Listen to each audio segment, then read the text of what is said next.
అలా గతికితే నీకు స్వాతంత్రం ఇంకా రాలేదన్నమాట.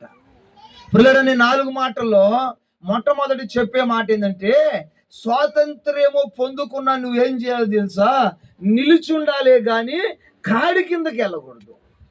చూడండి ఇంకో మాట కూడా, యోహాను సువార్త 8వ అధ్యాయం 15వ అధ్యాయము 4వ వాక్యం చదువమ్మా. యోహాను సువార్త 15వ అధ్యాయము 4వ వాక్యం అనుకుంటాను. నా యందు ఏందంటే శ్రద్ధన్నా నిలిచి ఉండాలా, కాడి కిందకి వెళ్ళాలా? అది స్వాతంత్ర్యం పొందుకున్న మనము నిలిచి ఉండాలా, నిలకడగా ఉండాలా. అర్థమైందయ్యా? పాపం పిలుస్తుంది, నిలిచి ఉండాలా. తాగుడు పిలుస్తుంది, నిలిచి ఉండాలా.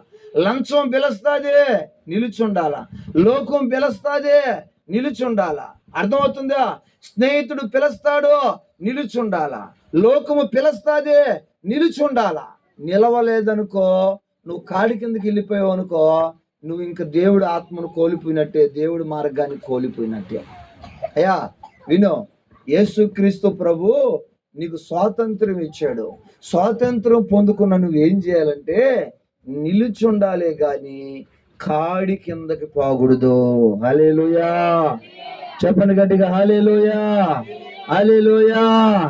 నీవు నాకు